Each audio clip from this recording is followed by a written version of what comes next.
Assalamualaikum warahmatullahi wabarakatuh. Perkenalkan, nama saya Permas Puspa Arianti dari kelas 3B Pendidikan Matematika. Pada video kali ini saya akan menjelaskan materi reaksi redoks beserta contoh soal dan pembahasannya pada mata kuliah kimia dasar. Yuk kita simak videonya. Nah, sebelumnya kalian tahu nggak sih kalau reaksi redoks itu banyak kita jumpai dalam kehidupan sehari-hari? Contohnya pada peristiwa perkaratan besi dan browning pada apel. Besi yang didiamkan lama di udara terbuka, lalu apalagi ia terkena air, maka lama-kelamaan ia akan berkarat karena pada besi tersebut terjadi proses oksidasi. Begitupun pada apel. Apel yang telah dikupas lalu didiamkan lama di udara terbuka, lama-kelamaan warnanya akan berubah menjadi kecoklatan karena pada apel tersebut terjadi proses oksidasi. Lalu, apa sih sebenarnya reaksi redoks itu? Nah, konsep redoks sendiri itu mengalami perkembangan dari masa ke masa seiring dengan perkembangan ilmu kimia yang kemudian dapat kita kelompokkan menjadi 3. Yang pertama itu berdasarkan pengikatan dan pelepasan oksigen, yang kedua berdasarkan pelepasan dan pengikatan elektron, dan yang ketiga berdasarkan kenaikan dan penurunan biloks. Nah, selanjutnya kita bahas satu persatu ya. Yang pertama itu ada konsep redoks berdasarkan pengikatan atau pelepasan oksigen. Pada konsep ini, reduksi didefinisikan sebagai reaksi pelepasan oksigen dari suatu senyawa. Contohnya reaksi reduksi Fe2O3 oleh CO. Dengan persamaan reaksi Fe2O3 ditambah 3CO menghasilkan 2Fe ditambah 3CO2. Nah, terlihat ya bahwa pada reaksi ini terjadi pelepasan oksigen dari senyawa Fe2O3 yang kemudian menghasilkan Fe. Lalu kemudian ada kebalikan dari reaksi reduksi, yaitu oksidasi, yang merupakan reaksi pengikatan atau penggabungan oksigen oleh suatu zat. Contohnya pada reaksi oksidasi Fe oleh O2. Dengan persamaan reaksi 4Fe ditambah 3O2 menghasilkan 2Fe2O3. Nah, terlihat ya bahwa pada reaksi ini, Fe mengalami oksidasi dengan cara mengikat oksigen yang kemudian menghasilkan besi oksida dengan rumus molekul Fe2O3. Nah, kemudian yang kedua itu ada konsep redoks berdasarkan pengikatan atau pelepasan elektron. Pada konsep ini, reduksi didefinisikan sebagai reaksi pengikatan elektron. Contohnya reaksi reduksi Cl2 dengan persamaan reaksi Cl2 ditambah 2E- menghasilkan 2Cl-. Nah, terlihat ya bahwa pada reaksi ini, Cl2 mengikat 2 elektron membentuk 2 ion Cl-. Lalu kemudian ada kebalikan dari reaksi reduksi, yaitu oksidasi, yang merupakan reaksi pelepasan elektron. Contohnya reaksi oksidasi kalium dengan persamaan reaksi K menghasilkan K+ ditambah E-. Nah, pada reaksi ini terjadi pelepasan satu elektron oleh kalium sehingga membentuk ion K+. Lalu kemudian yang terakhir itu ada konsep redoks berdasarkan kenaikan dan penurunan biloks. Lalu apa sih sebenarnya biloks itu? Biloks merupakan suatu bilangan yang menunjukkan ukuran kemampuan suatu atom untuk melepas atau menangkap elektron dalam pembentukan suatu senyawa. Biloks sendiri itu dapat bertanda positif maupun bertanda negatif. Nah, pada konsep redoks berdasarkan kenaikan dan penurunan biloks ini, reduksi didefinisikan sebagai reaksi penurunan bilangan oksidasi. Contohnya pada reaksi reduksi SO3, dengan persamaan reaksi 2SO3 menghasilkan 2SO2 ditambah O2. Biloks S dalam SO3 di sini adalah plus 6, sedangkan biloks S dalam SO2 di sini adalah plus 4. Karena unsur S di sini mengalami penurunan biloks, yaitu dari plus 6 menjadi plus 4, maka SO3 di sini mengalami reaksi reduksi. Adapun pada reaksi oksidasi, yaitu reaksi pelepasan elektron, contohnya reaksi oksidasi FeO dengan persamaan reaksi 4FeO ditambah O2 menghasilkan 2Fe2O3. Biloks Fe dalam FeO di sini adalah plus 2, sedangkan biloks Fe dalam Fe2O3 adalah plus 3. Nah, karena unsur Fe di sini mengalami kenaikan biloks, yaitu dari plus 2 menjadi plus 3, maka FeO di sini mengalami reaksi oksidasi. Nah, kemudian sebelum kita masuk ke contoh soal, kita harus mengenal dulu aturan penentuan biloks supaya kita dapat menentukan biloks dari suatu unsur. Ketentuan yang pertama itu, biloks unsur bebas dalam molekul unsur sama dengan 0. Contohnya pada molekul unsur H2, O3, dan P4, biloksnya itu sama dengan 0. Lalu ketentuan yang kedua itu, jumlah biloks unsur dalam senyawa sama dengan 0. Contohnya dalam senyawa H2SO4, maka 2 kali biloks H ditambah 1 kali biloks S ditambah 4 kali biloks O sama dengan 0. Lalu ketentuan yang ketiga yaitu jumlah biloks unsur dalam ion sama dengan muatan ion.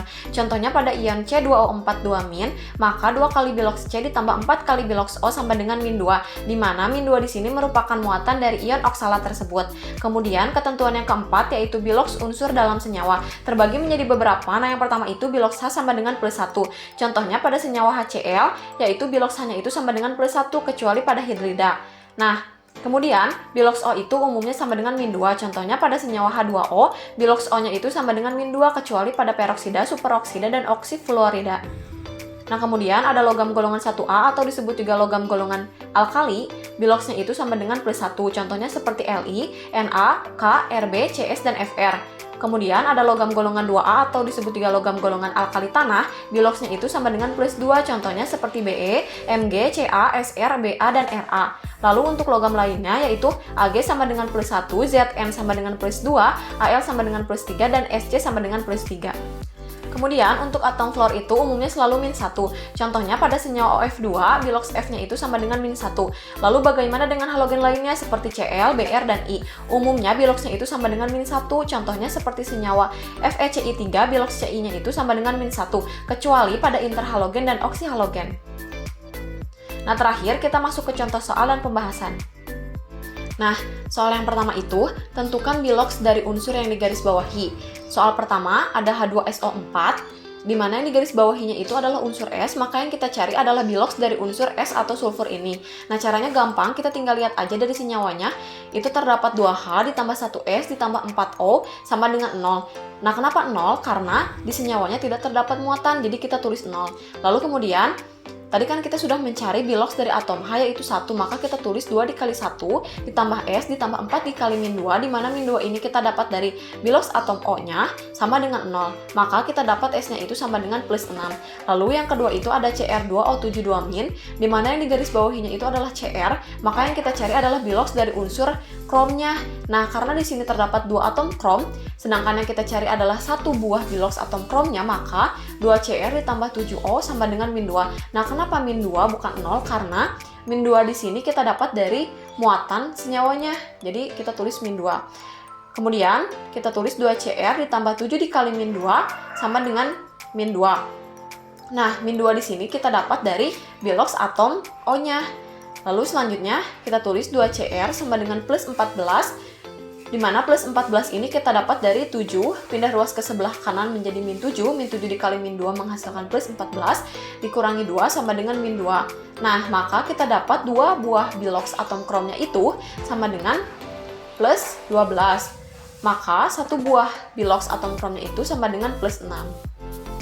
Kemudian contoh soal yang kedua yaitu manakah yang merupakan reaksi redoks? Di sini terdapat 5 buah reaksi, namun sebelumnya harus kita pahami dulu bahwa pada reaksi redoks itu dalam reaksinya terjadi perubahan bilox. Lalu apa sih ciri-ciri reaksi redoks itu? Yang pertama, terdapat perubahan dari unsur menjadi senyawa atau kebalikannya yaitu dari senyawa menjadi unsur. Lalu kita lihat pada pilihan A ini ada atau tidak unsur bebasnya. Nah, karena MnCO3 di sini merupakan senyawa, lalu MnO juga merupakan senyawa, dan kemudian CO2-nya juga merupakan senyawa, maka pada pilihan A ini tidak ada unsur bebasnya. Jadi dapat dikatakan bukan merupakan reaksi redoks. Lalu kita lihat pada pilihan yang B, Cl2 di sini merupakan unsur bebas, menjadi NaCl yang merupakan senyawa. Nah, jadi di sini ada perubahan dari unsur bebas menjadi senyawa atau dari senyawa seperti NaI menjadi unsur bebas seperti I2. Nah, kenapa reaksi ini dapat dikatakan sebagai reaksi redoks? Karena kita lihat pada unsur bebasnya itu biloxnya itu 0. Sedangkan pada senyawa yaitu Cl yang berikatan dengan logam seperti Na, di mana Na biloxnya itu plus 1, maka Cl di sini biloxnya adalah min 1. Maka di sini terjadi perubahan bilox dari 0 menjadi min 1, atau kebalikannya yaitu dari NaI yang bilox I-nya di sini itu min 1 menjadi I2 unsur bebas, maka biloxnya itu 0. Di sini pun terjadi perubahan bilox. Nah, karena reaksi di sini terjadi perubahan bilox, maka reaksi yang B ini dapat dikatakan sebagai reaksi redoks. Sekian dari saya, mohon maaf apabila terdapat banyak kesalahan. Semoga video saya kali ini dapat membantu kalian dalam memahami materi redoks. Wabillahi taufiq wal hidayah. Wassalamualaikum warahmatullahi wabarakatuh.